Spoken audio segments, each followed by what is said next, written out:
여보, 이번이 기회야. 재개발 보상금이 얼마인데. 우리 집 마련할 수 있는 마지막 찬스라고. 엄마도 요양원에서 더 편하게 지낼 수 있을 거야. 스피커에서 나오는 아들의 목소리에 조혜수는 손이 떨렸다. 엄마의 재개발 보상금을 노리는 아들, 과연 조회수는 어떻게 헤쳐나갈까요?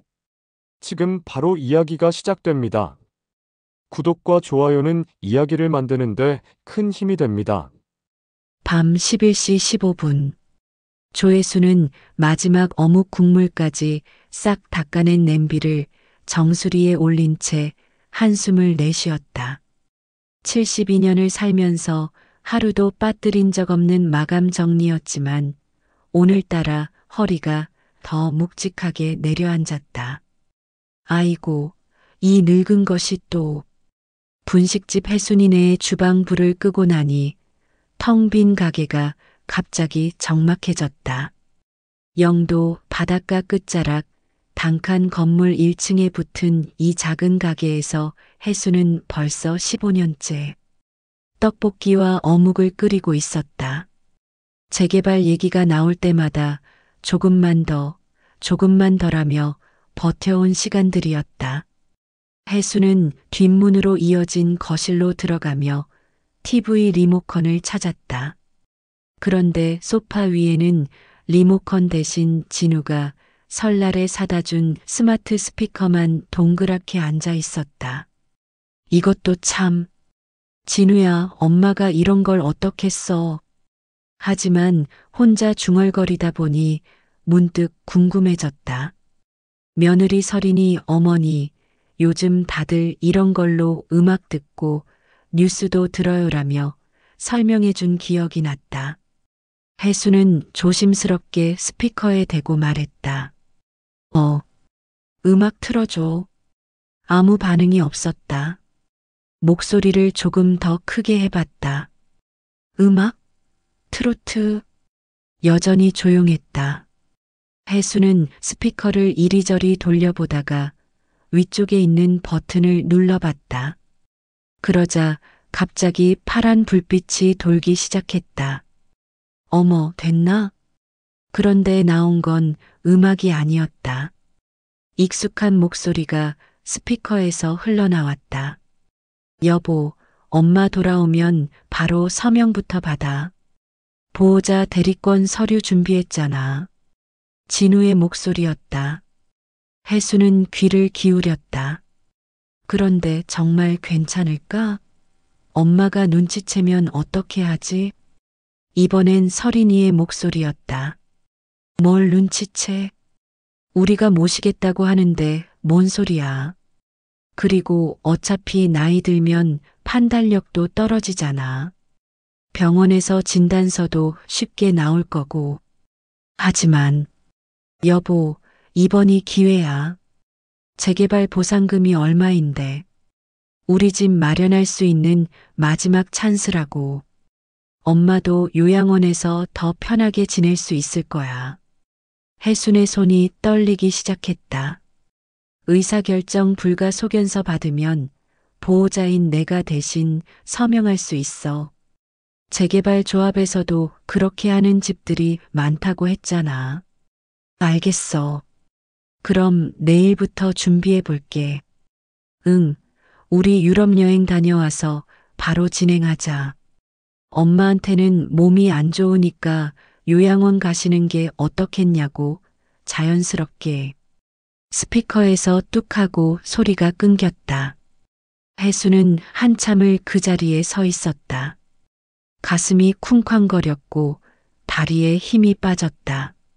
소파에 주저앉으며 방금 들은 대화를 곱씹어 보았다.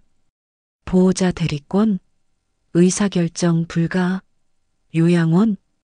아들 내외가 자신을 무능력자로 만들어서 재개발 보상금을 가로채려 한다는 뜻이었다. 그것도 자신이 모르는 사이에 병원 진단서까지 조작해가면서. 혜수는 울 뻔했다. 하지만 곧 이를 꽉 물었다. 이런 자식들이. 분노가 치밀어 올랐지만 혜수는 깊게 숨을 쉬었다. 72년을 살면서 큰 일은 언제나 차분하게 처리해온 습관이 있었다. 남편 사업 망했을 때도, 혼자 아이 키우며 가게 차렸을 때도 그랬다. 혜수는 거실 서랍에서 낡은 노트와 볼펜을 꺼냈다. 분식집 장부 쓰던 습관으로 중요한 일은 항상 기록해두곤 했다. 2025년 9월 7일 밤 11시 30분부터 시작해서 방금 들은 대화를 하나하나 정확하게 적어내려갔다. 진우가 말한 보호자 대리권, 의사결정 불가, 소견서, 설인이 말한 유럽 여행 후 진행, 요양원까지 다 적고 나니 오히려 마음이 차분해졌다. 그래, 너희들이 그렇게 나오면. 혜수는 노트를 덮고 천천히 일어났다. 분식집을 15년 운영하면서 온갖 사람을 다 봤다. 외상값 떼먹고 도망간 손님부터 임대료 올려달라고 협박하던 건물주까지. 그때마다 정면 승부보다는 우회로를 택했고 결국 모든 걸 해결해 왔다. 이번에도 마찬가지였다. 혜수는 스마트 스피커를 다시 봤다. 아들이 사준 이 기계가 역설적으로 아들의 배신을 알려준 셈이었다. 고맙다, 진우야. 덕분에 미리 알았네. 혜수는 쓴웃음을 지으며 불을 껐다. 내일부터는 바쁠 것 같았다. 아들 내외가 유럽 여행 가기 전에 자신만의 계획을 세워야 했다. 침실로 들어가면서 혜수는 작게 중얼거렸다. 너희들이 엄마를 무능하다고? 한번 보자. 그날 밤 혜수는 잠이 오지 않았다. 하지만 두렵지는 않았다. 오히려 오랜만에 느끼는 설렘 같은 것이 가슴을 채우고 있었다. 마치 새로운 메뉴를 개발할 때처럼 머릿속에서 이런저런 아이디어들이 돌고 있었다. 바닷바람이 창문을 흔들고 멀리서 배 경적 소리가 들렸다. 영도에서 태어나 영도에서 늙어가는 자신의 인생이 이제 새로운 장을 열 것 같았다. 혜수는 베개 옆에 노트를 놓고 눈을 감았다. 내일은 동네에서 제일 똑똑하다는 청년 기자 민서를 만나봐야겠다는 생각이 들었다. 다음 날 오전 10시, 혜수는 평소보다 일찍 분식집 문을 열었다. 하지만 떡볶이 국물을 끓이는 대신 어젯밤 적어둔 노트를 펼쳐놓고 다시 한번 정리했다. 진우와 설인, 유럽 여행 2주. 돌아오는 날 9월 21일. 아직 2주의 시간이 있었다. 충분했다. 혜수는 가게 앞 골목을 내려다봤다. 월요일 아침이라 한산했지만 저 멀리 영도 소식 간판이 보였다. 동네 청년 기자 오민서가 혼자 운영하는 작은 언론사였다. 혜순도 가끔 그 신문을 봤는데 재개발이나 젠트리피케이션 같은 어려운 단어들을 쓰면서도 할머니들이 이해할 수 있게 쉽게 설명해주는 기사들이 많았다. 저 아이를 만나보자. 혜수는 간판을 뒤집어 준비 중으로 걸고 밖으로 나섰다. 영도 소식 사무실은 생각보다 더 작았다. 책상 2개와 컴퓨터, 그리고 벽면을 가득 채운 신문 스크랩들. 28살 민서는 커피를 마시며 노트북을 두드리고 있었다. 어머님, 안녕하세요. 혜순이네 사장님 맞죠? 민서는 반갑게 일어나 인사했다. 동네에서 15년째 분식집을 하는 혜순을 모르는 사람은 없었다. 그래, 민서야.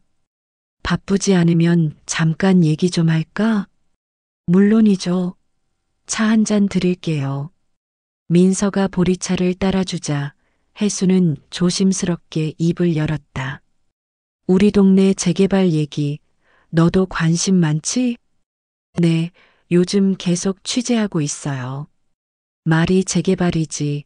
결국 원주민들은 다 쫓겨나고 대기업들만 배불리는 거잖아요. 민서의 눈에 불이 켜졌다.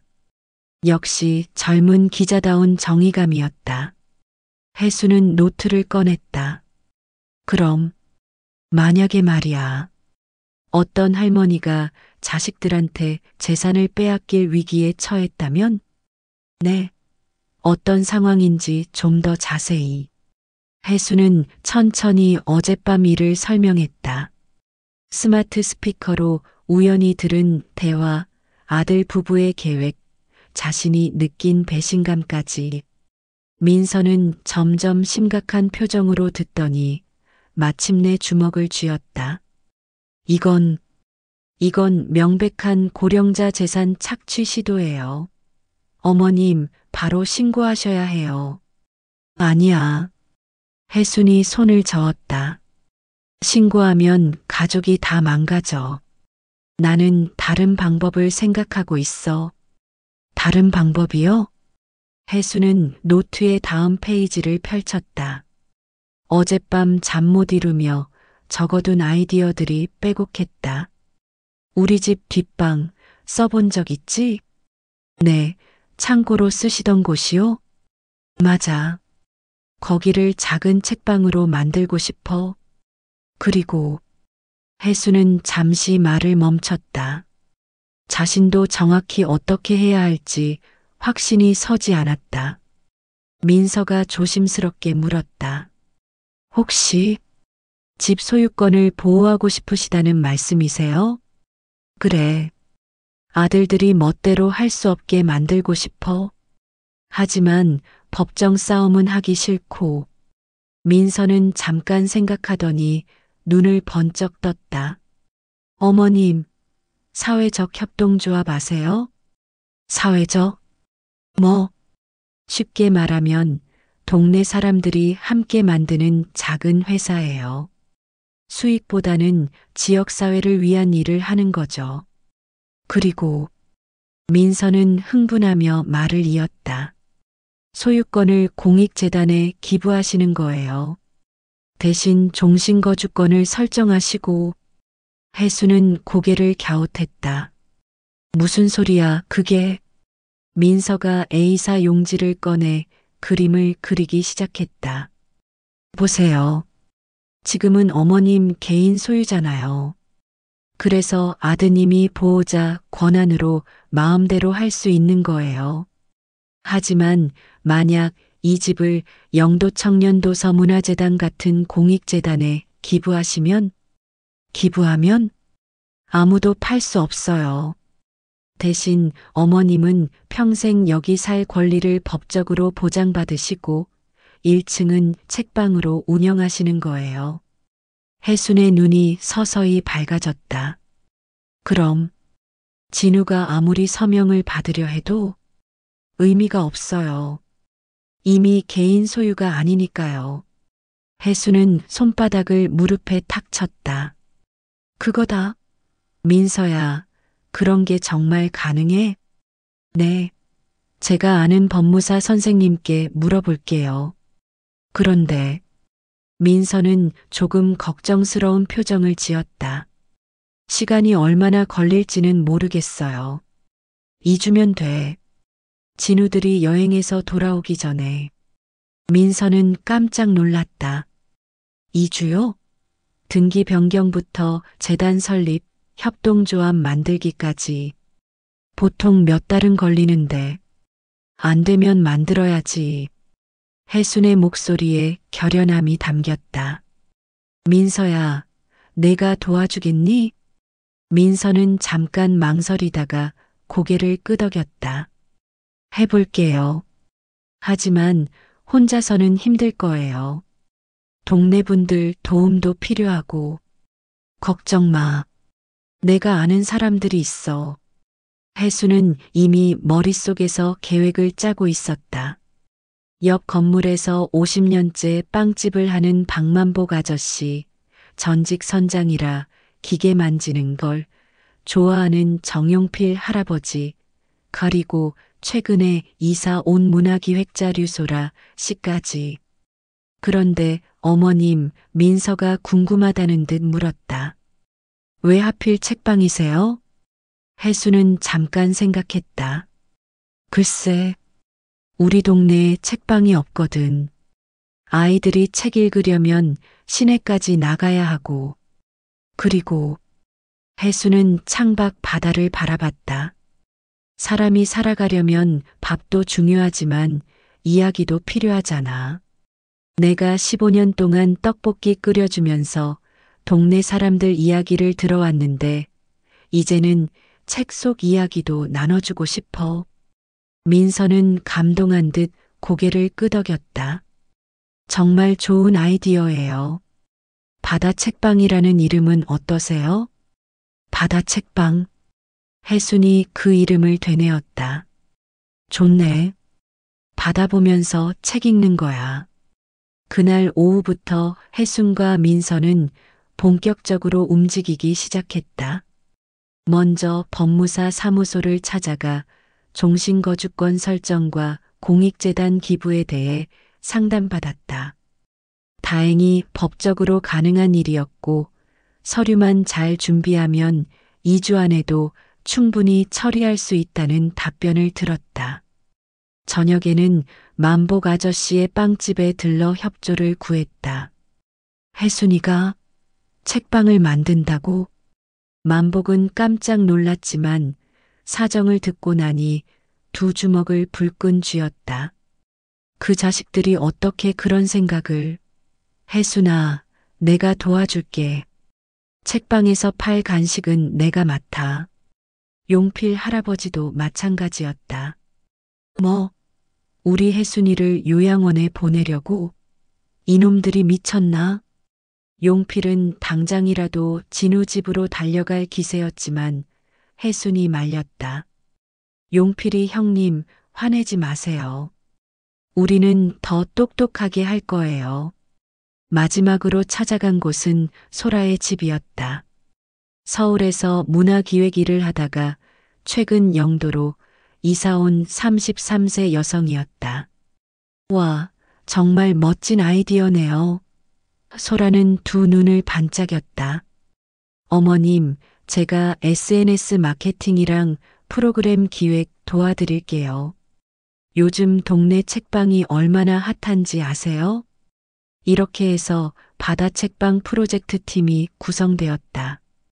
72세 혜순을 중심으로 28세 민서, 67세 만복, 75세 용필, 33세 소라까지.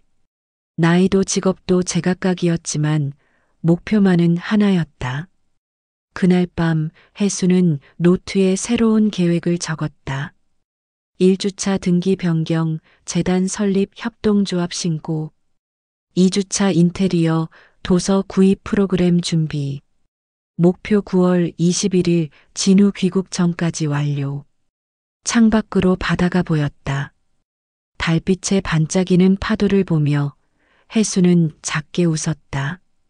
진우야, 엄마가 무능하다고 했지? 한번 보자. 엄마, 우리 2주 정도 여행 다녀올게요. 9월 10일 아침, 진우와 설인이 캐리어를 끌고 혜순의 분식집에 들렀다. 설인의 얼굴에는 묘한 미소가 떠 있었다. 어디를 간다고? 유럽이요. 파리, 로마. 우리도 숨 좀 쉬어야죠.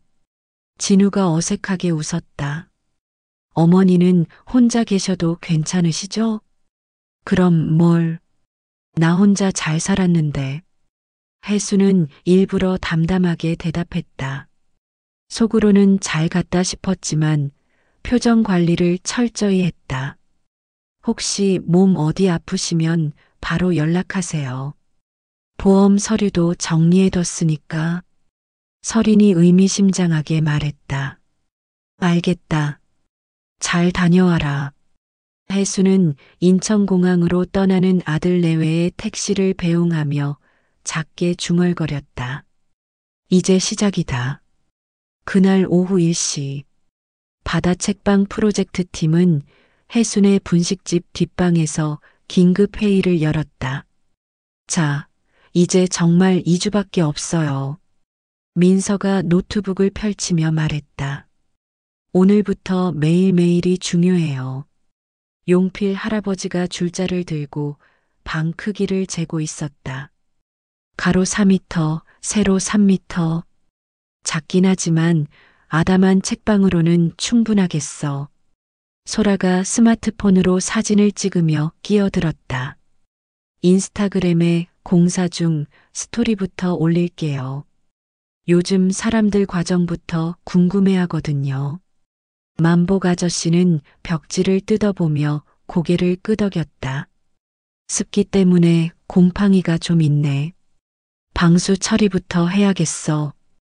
혜수는 이 모든 광경을 지켜보며 신기했다.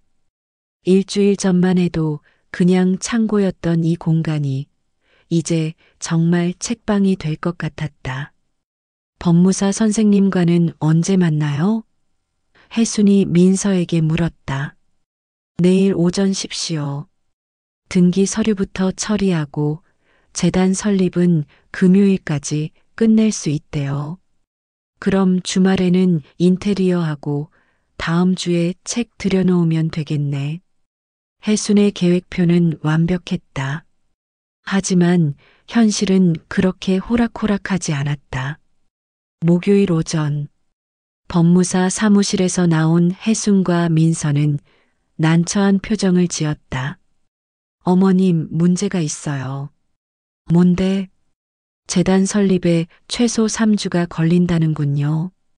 서류 검토에만 2주, 허가까지 1주. 혜순의 얼굴이 굳어졌다. 그럼 진우들이 돌아오기 전에 못 끝내는 거야? 아직 포기하긴 일러요. 민서가 핸드폰을 꺼냈다. 제가 아는 시의원님께 부탁해 볼게요. 우선 처리가 가능한지. 1시간 후 기적 같은 소식이 들려왔다. 됐어요. 공익성이 인정되는 사업이라서 우선 처리해 주신대요. 다음 주 화요일까지 가능하다고 해요. 혜수는 안도의 한숨을 쉬었다. 하지만 시간은 더욱 촉박해졌다. 주말이 되자 혜순의 분식집은 완전히 공사장으로 변했다. 용필 할아버지는 새벽부터 전동 드릴을 들고 벽면에 책장을 설치했고 만복 아저씨는 습기 제거와 페인트 칠을 맡았다. 어머, 혜순이가 뭐라는 거야? 동네 아주머니들이 하나둘 구경을 왔다. 혜순은 일부러 자세한 설명은 피했다. 작은 책방 하나 만들어 보려고. 책방? 이 나이에? 늦었나? 하고 싶은 일 하면서 살아야지. 어떤 아주머니는 고개를 갸웃했지만 어떤 아주머니는 응원해줬다. 그래, 혜순아. 남은 인생 내 마음대로 살아. 소라는 한쪽에서 열심히 SNS 마케팅을 했다. 해시태그 영도 바다 책방, 해시태그 72세 신규 창업, 해시태그 동네 책방, 해시태그로 벌써 좋아요 200개 넘었어요. 민서는 지역 방송국과 신문사에 보도 자료를 보내며 홍보에 힘썼다. 받아보며 책 읽는 할머니의 꿈. 이런 제목 어때요? 월요일 저녁 7시. 영도 재개발조합 설명회장에 혜순이 나타났다. 진우에게서 받은 참석 안내문을 들고 온 것이었다. 어머님, 진우 씨는 안 오셨나요? 재개발조합 팀장이 물었다. 여행 중이에요. 대신 제가 들으러 왔어요. 설명회는 예상대로 달콤한 유혹으로 가득했다. 1층 분식집 기준으로 보상금 5억, 거기에 신축 아파트 입주권까지. 개별 보상보다는 지분 양도가 훨씬 유리합니다. 요양원 비용 걱정도 없어지시죠. 다른 참석자들은 혹하는 표정이었지만 혜수는 조용히 앉아 있었다. 설명이 끝나자 팀장이 혜순에게 다가왔다. 어머님, 서명하시겠어요? 진우 씨 대신 보호자 권한으로. 보호자요? 혜순이 고개를 갸웃했다. 누가 누구의 보호자라는 거죠? 아, 그게 나이가 있으시니까 자녀분이 대신.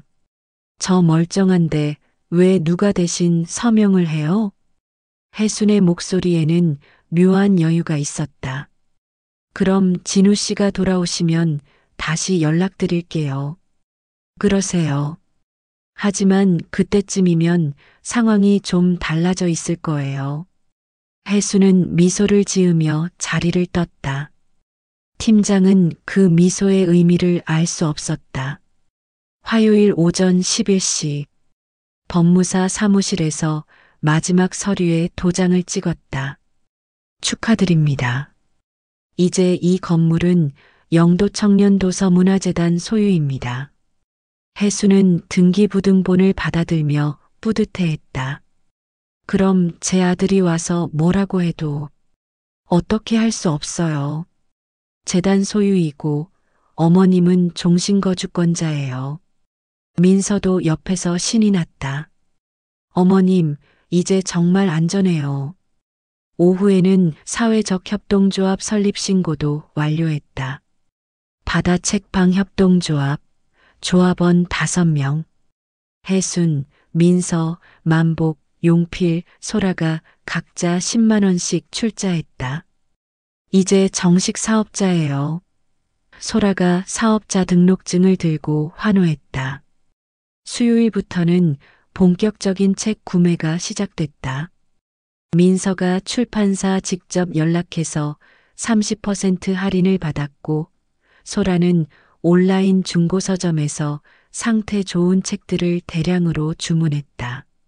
아동도서 200권, 소설 150권, 인문학 100권.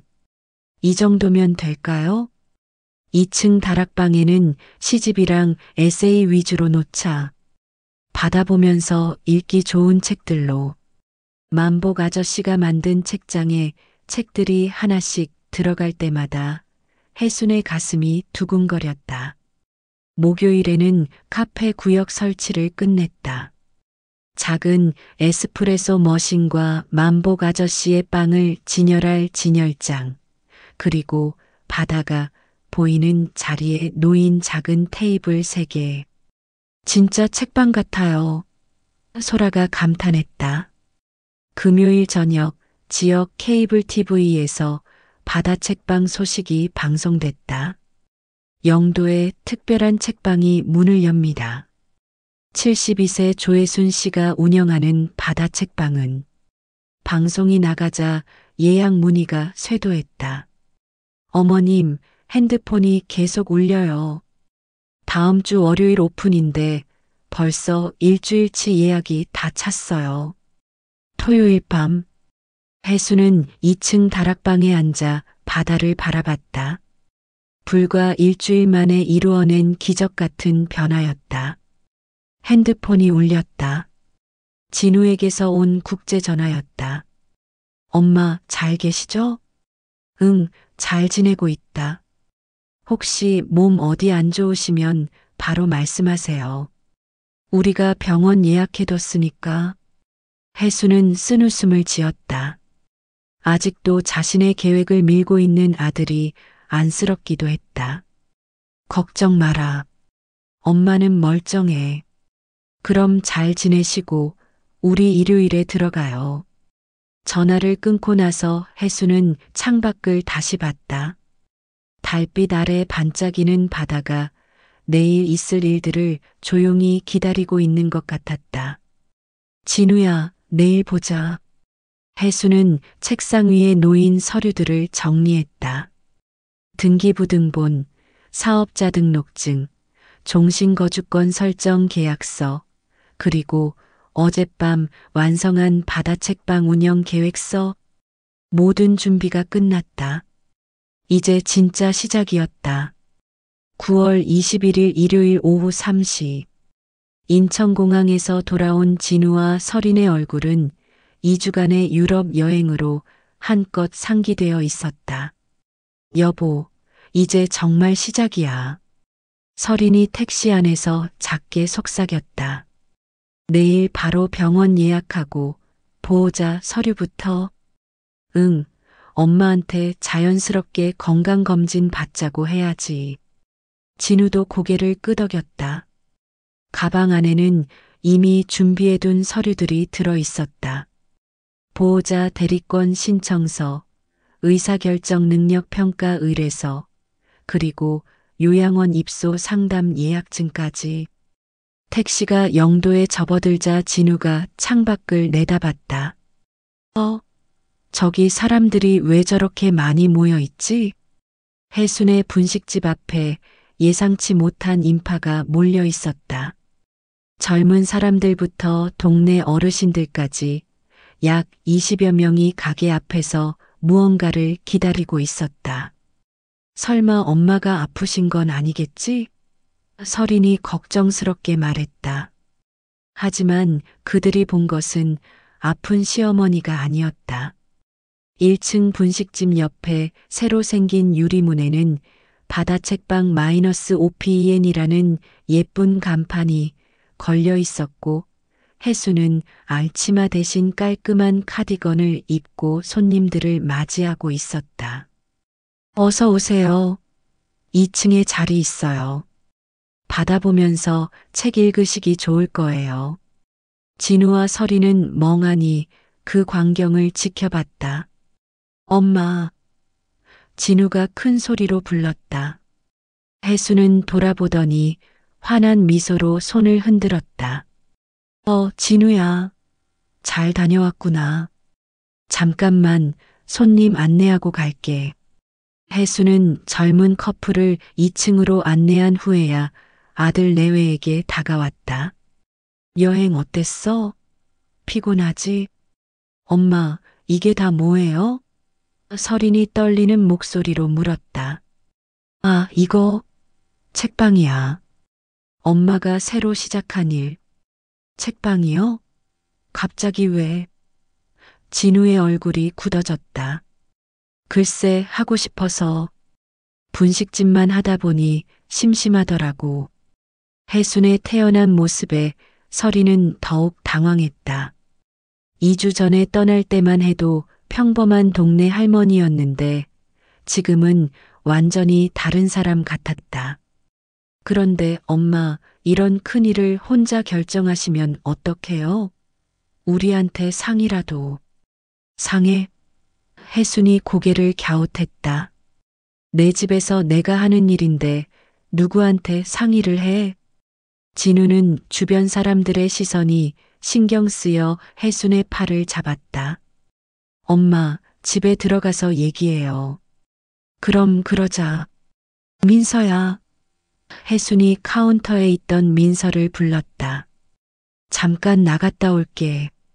책방 부탁해. 네, 어머님. 천천히 다녀오세요.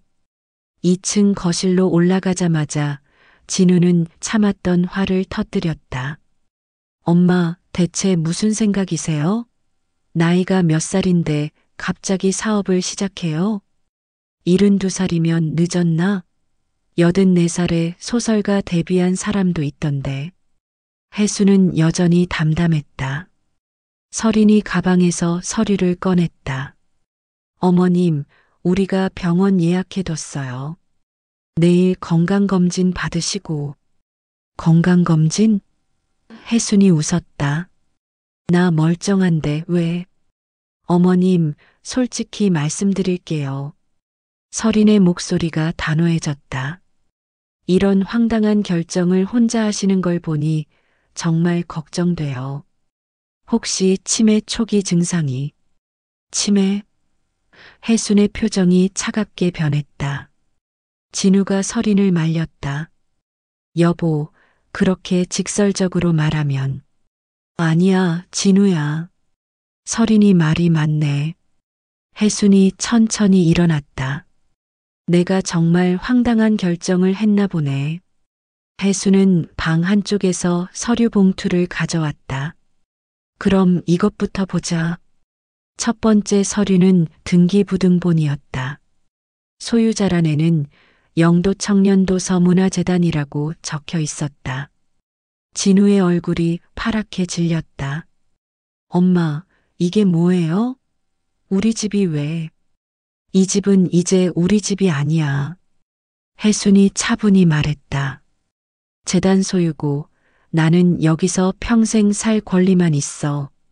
설인이 서류를 낚아채며 자세히 봤다. 종신거주권? 이게 뭐예요? 쉽게 말하면 내가 죽을 때까지 여기서 살 수 있다는 거야. 그런데 누구도 이 집을 팔거나 나를 쫓아낼 수는 없어. 진우는 머리를 감쌌다. 엄마, 대체 왜 이런 짓을? 직? 혜순의 목소리가 서늘해졌다. 내 집을 내 마음대로 쓰는 게 짓이야? 그게 아니라 우리한테 상의도 없이. 혜순은 두 번째 서류를 꺼냈다. 사회적 협동조합 설립 신고서였다. 그리고 이제 나는 사업자야. 바다책방 협동조합 대표. 설인이 소리를 질렀다. 어머님, 정말 이해할 수 없어요. 나이가 몇 살인데 이런 무모한 짓을. 무모한 짓? 혜순이 설인을 똑바로 쳐다봤다. 그럼 너희들이 한 짓은 뭐야? 저희가요? 저희가 뭘 잘못했다는. 혜순은 세 번째 서류를 꺼냈다. 손으로 쓴 메모지였다. 9월 7일 밤 11시 30분. 스마트 스피커로 우연히 들은 대화 내용.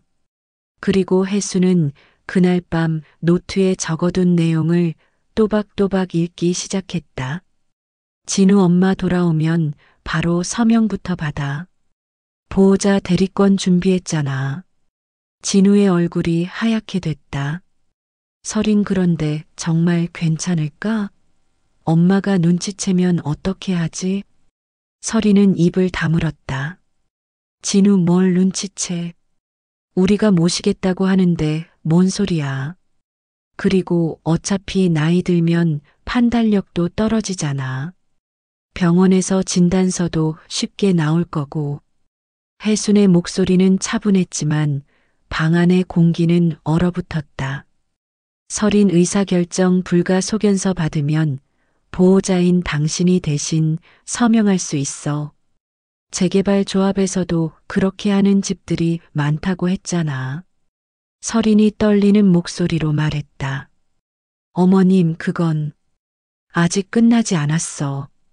혜순은 계속 읽었다. 진우응, 우리 유럽 여행 다녀와서 바로 진행하자. 엄마한테는 몸이 안 좋으니까 요양원 가시는 게 어떻겠냐고 자연스럽게. 진우는 고개를 들 수 없었다. 혜순이 메모를 내려놓고 두 사람을 바라봤다. 그럼 이제 누가 치매인지 알겠니? 한참의 침묵이 흘렀다. 진우가 먼저 입을 열었다. 엄마, 그건 변명하지 마. 혜순이 손을 들어 막았다. 나는 너희를 원망하지 않아. 돈이 필요했나 보지. 엄마. 하지만 이제는 달라. 내가 바보가 아니라는 걸 보여줬잖아. 설인이 눈물을 흘리며 말했다. 어머님, 정말 죄송해요. 저희가 잘못했어요. 미안하다고 끝나는 일이야? 혜순의 목소리가 단호해졌다. 너희는 나를 무능하다고 여기고 재산을 빼앗아서 요양원에 버리려고 했어. 진우도 무릎을 꿇었다. 엄마, 정말 잘못했어요. 다시는 이런 일 없을 거예요. 물론 없을 거야. 혜순이 등기부등본을 다시 들어보였다. 이제 빼앗을 것도 없으니까. 그때 아래층에서 민서의 목소리가 들려왔다. 어머님, 지역 방송국에서 인터뷰 요청이 왔어요. 혜순은 일어났다. 할 일이 있어서 그만 내려가 볼게. 엄마, 잠깐만요. 하지만 혜순은 돌아보지 않고 계단을 내려갔다. 1층에는 또 다른 손님들이 들어와 있었다. 동네 아주머니들과 젊은 엄마들, 그리고 아이들까지. 혜순이 언니, 정말 대단해요. 옆집 아주머니가 박수를 쳤다. 어머님, 저희도 후원하고 싶어요. 아이들이 여기서 책 읽는 거 너무 좋아해요. 혜수는 환한 미소로 사람들을 맞았다. 2층에서 내려다보던 진우와 설인의 얼굴은 창백했다. 그날 저녁 지역 뉴스에는 다음과 같은 제목으로 보도가 나갔다. 72세 할머니의 새 도전, 바다 책방에 담긴 특별한 사연. 인터뷰에서 혜수는 이렇게 말했다. 나이 들어서도 꿈꿀 수 있다는 걸 보여주고 싶었어요. 그리고 이 동네에 책과 이야기가 필요하다고 생각했고요. 기자가 물었다. 가족들의 반응은 어떠신가요? 혜수는 잠깐 생각하더니 대답했다. 처음엔 놀랐지만 이제는 응원해 줄 거예요. 가족이니까요. 하지만 그날 밤 진우와 설이는 혜순의 집을 떠났다. 할 말을 찾지 못한 채로 혜순은 2층 창가에 앉아 그들이 떠나는 택시를 바라봤다. 가슴 한편이 아팠지만 후회는 없었다. 이제 정말 시작이야. 창밖 바다에 달빛이 비치고 아래층에서는 마지막 손님들이 책장을 넘기는 소리가 들려왔다. 한 달이 흘렀다. 10월의 영도는 선선한 바닷바람과 함께 관광객들로 북적였다. 그 중심에는 바다 책방이 있었다. 아침 9시부터 저녁 8시까지 혜순의 작은 책방에는 하루도 쉬지 않고 사람들이 찾아왔다. 할머니, 오늘도 2층 자리 있나요? 어서 와, 민지야. 내가 읽던 책 그대로 놔뒀어. 초등학교 5학년 민지는 바다 책방의 단골 손님이었다. 매일 방과 후 이곳에 와서 숙제를 하고 책을 읽었다. 혜수는 민지뿐만 아니라 동네 아이들 이름을 모두 외우고 있었다. 카운터에서는 만복 아저씨가 갓 구운 빵의 향기를 퍼뜨리고 있었다. 혜순아, 오늘 호두 식빵 나왔어. 커피랑 잘 어울려. 고마워요, 만복이 형님. 2층 손님들한테 가져다 드릴게. 혜수는 쟁반에 빵과 커피를 올리고 계단을 올라갔다. 72세의 나이에도 걸음이 가벼웠다. 2층에서는 대학생 커플이 각자 책을 읽고 있었고 한쪽 구석에서는 퇴직 후 시를 쓰기 시작했다는 할아버지가 노트에 무언가를 적고 있었다. 받아보면서 읽는 책은 어때요? 정말 좋아요, 할머니. 마음이 편해져요. 혜수는 뿌듯한 미소를 지었다. 이런 순간들이 그를 행복하게 만들었다. 오후 3시 혜순의 휴대폰이 울렸다. 진우에게서 온 전화였다. 한 달 동안 진우는 매주 한 번씩 전화를 걸어왔다. 처음에는 사과를 하려 했고 나중에는 그냥 안부를 묻는 정도였다. 엄마, 안녕하세요. 진우야. 요즘 어떻게 지내세요? 몸은 괜찮으시고? 좋아. 바쁘게 잘 지내고 있어. 그게 엄마. 진우의 목소리가 조심스러워졌다. 회사에서 좀 어려워졌어요. 혜수는 예상하고 있던 일이었다.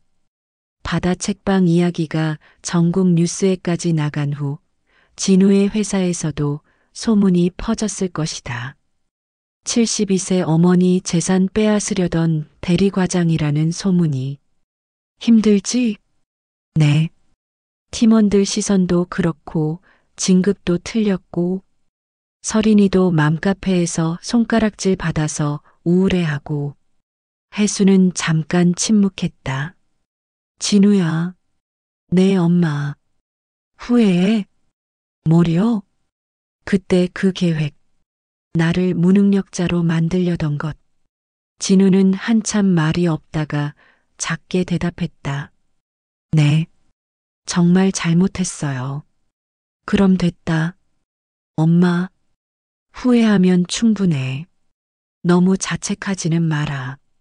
진우는 예상치 못한 어머니의 반응에 당황했다. 그런데 엄마, 정말 괜찮으세요? 혼자서 그런 큰일을. 큰일? 혜순이 웃었다. 이게 내 인생에서 가장 재미있는 일이야. 실제로 혜순은 한 번도 이렇게 충만한 하루하루를 보낸 적이 없었다. 새벽에 일어나 책방 청소를 하고 하루 종일 사람들을 만나고 저녁에는 민서와 내일 프로그램을 계획하는 시간들이 모두 소중했다. 그날 저녁 7시 바다 책방에서는 특별한 행사가 열렸다. 매주 목요일마다 하는 낭독 야간 개장이었다. 안녕하세요, 여러분. 오늘은 김운의 자전거 여행 중에서 바다 이야기를 읽어드릴게요. 소라가 사회를 맡고 지역 주민들이 돌아가며 자신이 좋아하는 책을 소리내어 읽는 시간이었다. 20여 명의 사람들이 촛불이 켜진 책방에 모여 앉아 이야기에 귀 기울였다. 혜순도 한 구석에 앉아 듣고 있었다. 바다는 늘 그 자리에 있다. 변하지 않는 것처럼 보이지만 사실은 매 순간 다른 모습이다. 파도도 색깔도 바람도 끊임없이 변한다. 낭독이 끝나자 박수가 터졌다. 다음은 혜순 할머니께서 읽어주실 차례입니다. 혜순은 깜짝 놀랐다. 아니야, 나는. 어머님, 한 번만요. 사람들의 요청에 혜순은 어쩔 수 없이 일어났다. 그리고 책장에서 한 권의 책을 꺼냈다. 신경숙의 엄마를 부탁해였다. 이 책에서 이 부분을 읽어볼게. 혜순은 안경을 쓰고 천천히 읽기 시작했다. 사람들은 흔히 말한다. 나이가 들수록 고집이 세진다고. 하지만 나는 생각한다. 고집이 아니라 지혜다. 오래 살아본 사람만이 알 수 있는 정말 중요한 것과 그렇지 않은 것을 구분하는 지혜. 혜순의 목소리가 촛불 아래에서 울려 퍼졌다. 사람들은 조용히 듣고 있었다. 나는 이제 안다. 남은 시간이 얼마나 소중한지. 그래서 더 이상 남의 눈치를 보며 살지 않기로 했다. 내가 하고 싶은 일을, 내가 사랑하는 사람들과 함께. 낭독을 마치자 박수보다 먼저 눈물이 터져 나왔다. 몇몇 어르신들이 손수건을 꺼내 눈을 닦았다. 할머니, 정말 멋있어요. 젊은 여성 한 명이 말했다. 저도 할머니처럼 용감해지고 싶어요. 행사가 끝나고 사람들이 돌아간 후 혜순은 2층에서 정리를 하고 있었다. 그때 아래층에서 누군가 올라오는 발소리가 들렸다. 진우와 설인이었다. 엄마. 두 사람은 조심스럽게 다가왔다. 한 달 전과는 완전히 다른 모습이었다. 고개를 숙인 채 서 있는 모습에서 진심 어린 반성이 느껴졌다. 무슨 일이야? 엄마, 저희가 정말 잘못했어요. 설인이 먼저 입을 열었다. 한 달 동안 많이 생각해 봤는데 어머님이 얼마나 상처받으셨을지, 그리고 어머님이 이렇게 멋진 일을 하고 계신 걸 보니 진우도 목이 메었다. 정말 자랑스러워요.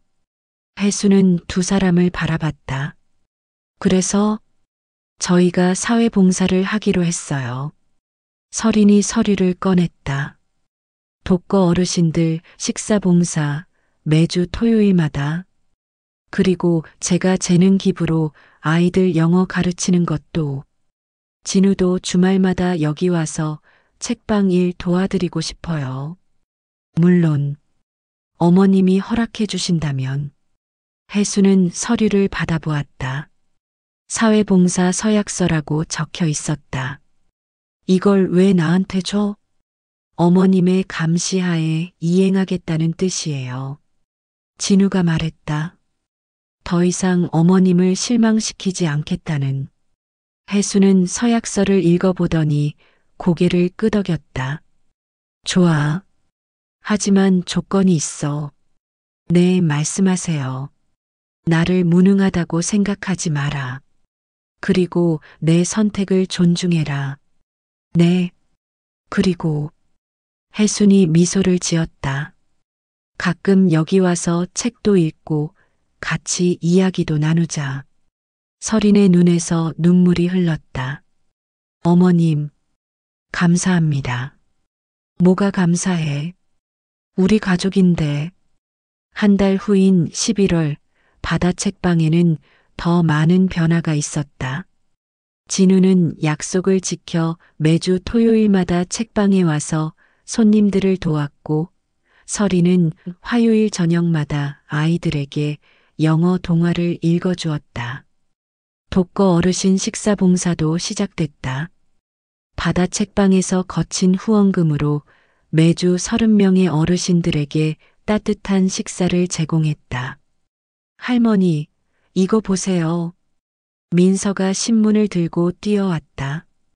전국지의 바다 책방 이야기가 크게 실린 것이었다. 72세 할머니가 일으킨 작은 기적. 바다 책방이 바꾼 동네의 풍경. 기사에는 혜순의 인터뷰가 실려 있었다. 처음에는 배신감에 시작한 일이었어요. 하지만 지금은 정말 행복합니다. 나이가 들어도 새로운 꿈을 꿀 수 있다는 걸 보여주고 싶었거든요. 앞으로 계획이 있으시다면 매일매일 사람들과 이야기를 나누는 것. 그게 제 계획이에요. 사람이 살아가는 힘은 밥과 말이거든요. 저는 오늘도 따끈한 어묵국과 좋은 이야기를 끓여낼 겁니다. 그날 저녁 혜수는 2층 창가에 앉아 바다를 바라보았다. 석양이 물든 바다 위로 갈매기들이 날아가고 있었다. 할머니, 아래층에서 민지가 불렀다. 내일은 무슨 책 읽어주실 거예요? 글쎄, 뭐가 좋을까? 혜수는 책장을 둘러보았다. 수백 권의 책들이 자신을 기다리고 있었다.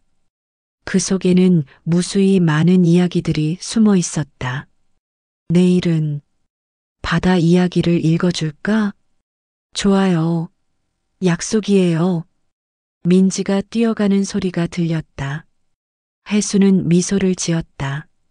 창밖으로는 영도의 야경이 펼쳐져 있었다.